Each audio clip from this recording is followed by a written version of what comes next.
Hello everyone, चलिए लेकर चलते हैं आपको एक नए वीडियो की तरफ।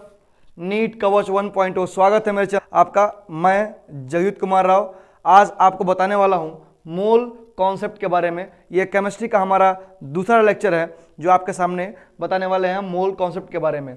मोल अवधारणा क्या है मोल कॉन्सेप्ट।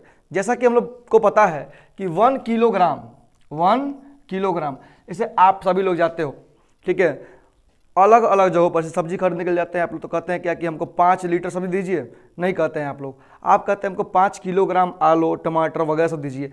ऐसे एग्जाम्पल आपको कुछ और दे रहे हैं हम, जैसे कि आप कपड़ा खरीदने के लिए जाते हैं तो क्या बोलते हैं वहाँ पर आप लोग सभी लोग कहते हैं कि हमको 2 मीटर कपड़ा दीजिए। ये नहीं कहते हैं कि हमको 2 लीटर कपड़ा दीजिए। सबका जो यूनिट होता है वो क्या होता है, अलग अलग होता है। सबको पता है किसका यूनिट क्या क्या है। मैं इसके यूनिट के लिए एक अगला वीडियो बनाया था आप सभी के लिए, चाहे तो आप जाके देख सकते हैं, फिजिक्स का वो वीडियो था, ठीक है। आज बताने वाले हैं आप लोगों को मोल कॉन्सेप्ट के बारे में। ऐसे हम पता है हम लोगों को कि 1 किलोग्राम इज इक्वल टू कितना होता है, 1000 ग्राम। क्या होता है, 1 किलोग्राम इज इक्वल टू 1000 ग्राम होता है, ठीक है। अगर 1 किलोग्राम 1000 ग्राम के बराबर है, मतलब क्या कि अगर 1 ग्राम की बात करें तो अगर 1 किलोग्राम में उसको एक्सप्रेस करना हो तो 1/1000 क्या हो जाएगा, किलोग्राम, ठीक है। ठीक इसी टाइप से, एकदम बिल्कुल इसी टाइप से अगर बात करें हम, ठीक है, तो इसमें पता है हम लोगों को कि मोल कॉन्सेप्ट क्या होता है, सबको पता है। मिस्टर अवोगाद्रो ने फर्स्ट टाइम इसको एक्सप्रेस किया था और कहा था कि नंबर ऑफ मोल या मोल कॉन्सेप्ट के अंदर अगर बात किया जाएगा तो 1 मोल मतलब 1 मोल में कितने एटम होते हैं। अब भाई देखिए, ये चौक है, ठीक है, ये चौक, इसके अंदर कितने एटम है पता करना है। उसको हम लोगों को मोल से निकालना पड़ता है। किससे निकालना पड़ता है, मोल से, ठीक है। तो 1 मोल एक स्टैंडर्ड यूनिट है मोल, ठीक है। मैंने कहा था कि द क्वांटिटी ऑफ मैटर, किसी भी मैटर में कितना क्वांटिटी है ये पता करने के लिए, कितना क्वांटिटी है इसका, ठीक है, पता करने के लिए हम लोगों को इसको नापना पड़ता है किसमें, मोल में। और ये 7th स्टैंडर्ड क्वांटिटी है, ठीक है, जिसको हम लोग स्टडी किए थे फिजिक्स में। बट यहां पे बात करेंगे हम लोग 1 मोल के बारे में। 1 मोल क्या होता है, 1 मोल में कितने एटम होते हैं तो पता है आप लोगों को, नहीं पता है ध्यान दीजिएगा, 6.022 इंटू 10 का पावर 23 एटम्स 1 मोल के अंतर्गत पाए जाते हैं, ठीक है। तो जैसा कि मैंने बताया 1 किलोग्राम में कितना ग्राम होता है, 1000 ग्राम। तो 2 किलोग्राम में कितना होगा, 2000 ग्राम, 3 में 3000, 4 में 4000, जस्ट लाइक दैट। अगर बात करेंगे हम तो 2 मोल, 2 मोल में कितना होगा, तो 2 इंटू 6.022 10 का पावर 23 एटम्स हो जाएंगे आपके, ठीक है।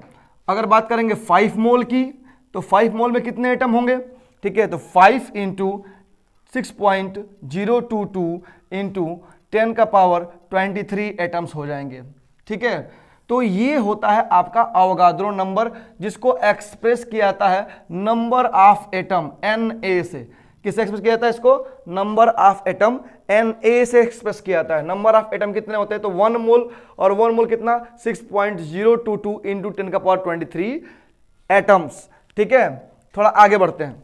तो जैसा कि मैंने बताया आपको 5 mole is equal to 5 into 6.022 10 का पावर 23 एटम होते हैं इसमें, ठीक है। अगर 1 मोल के बारे में पता है तो अन्य मोल की संख्या निकाल सकती है। अगर बात करें हम किसी दिए गए एटम में मोल की संख्या निकालनी है, ठीक है, तो number of mole is equal to क्या होता है, ठीक है, ध्यान दीजिएगा, number of moles is equal to क्या होता है, given mass upon molar mass. चलिए ये आप फार्मूला अपने दिमाग में रखिएगा और इसी के तहत हम कुछ एग्जांपल्स के बारे में बताएंगे आप लोगों को कि गिवन मास क्या होता है और मोलर मास क्या होता है, ठीक है। तो पहले ये जान लीजिए कि 1 मोल में कितना होता है, 6.022 10 का पावर 23 एटम्स। अभी तक मैंने 5 बार ये बात कर चुका, शायद आप लोगों को ये चीज याद हो गया होगा, ठीक है। और ये मिस्टर अवोगाद्रो ने फर्स्ट टाइम इसको दिया था, अवोगाद्रो का ही दिया गया है, इसको अवोगाद्रो नंबर भी कहते हैं, ठीक है। चलिए जानते हैं इसके बारे में, ठीक है। ध्यान दीजिएगा, कुछ एग्जांपल्स हम लोग ट्राई करेंगे, ठीक है। मोलर मास क्या होता है और गिवन मास क्या होता है, ध्यान दीजिएगा। ऐसे एग्जांपल आपको दिखा रहे हैं आप लोगों को हम, ठीक है। What is molar mass, molar mass क्या होता है, मोलर मास, ठीक है। जैसे कि मान लीजिए कुछ दिया CO2 का मोलर मास कितना होगा तो पता है, कार्बन कितना होता है 12 और ऑक्सीजन ए का कितना होता है 16, 2 से मल्टीप्लाई कितना हो जाएगा 32, दोनों को ऐड कर लिया कितना आया, ठीक है, दोनों को ऐड कर 2 4 और 4 3 और 1 4 44 हो गया, ठीक है। That is the molar mass of any compound, ठीक है, मतलब उसमें उपस्थित टोटल कितने मास हैं उसके हर एक एलिमेंट के, उसको सम करने के बाद से क्या निकलता है, किसी भी कंपाउंड का मोलर मास निकाल सकते हैं हम लोग, ठीक है। ये होता है मोलर मास। और क्वेश्चन में आप लोगों को ऑलरेडी कोई भी मास दिया गया होगा, ठीक है, जैसे कि जो गिवन मास होता है वो मास दिया गया होगा। आपको एग्जाम्पल लेते हैं कुछ, ठीक है, एग्जाम्पल पहला लेते हैं। आपको बोला गया है कि find the number of mole, find the number of mole, find number of मोल किसका भाई 32 ग्राम, कितना ग्राम 32 ग्राम ऑफ O2, O2 में कितने 32 ग्राम ऑक्सीजन में कितने मोलर मास होंगे इसके। तो ध्यान दीजिएगा, हमको पता है कि गिवन मास कितना, पहले इसका मोलर मास निकाल लिया जाए।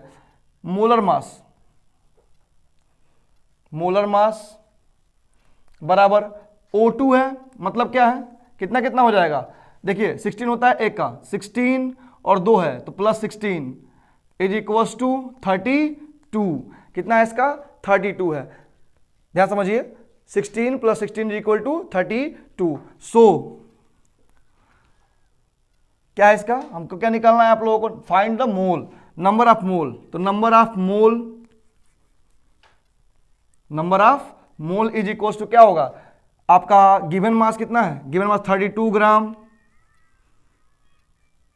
अपन मोलर मास कितना 32, कटे क्या हो गया 1, तो मतलब 1 मोल इसका, इसमें कितना पाया जाएगा 1 मोल पाया जाएगा, ठीक है। अगला अगर एग्जांपल लेते हैं, आपको ध्यान दीजिएगा, अगला एग्जांपल लेते हैं,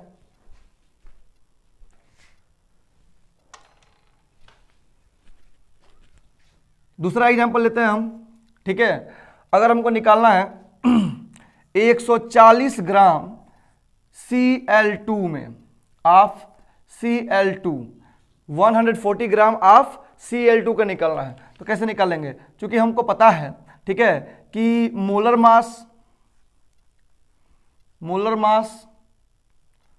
ऑफ Cl2 बराबर कितना होता है बेटा, बताइए। मोलर मास एक का होता है 35, कितना होता है 35, ठीक है।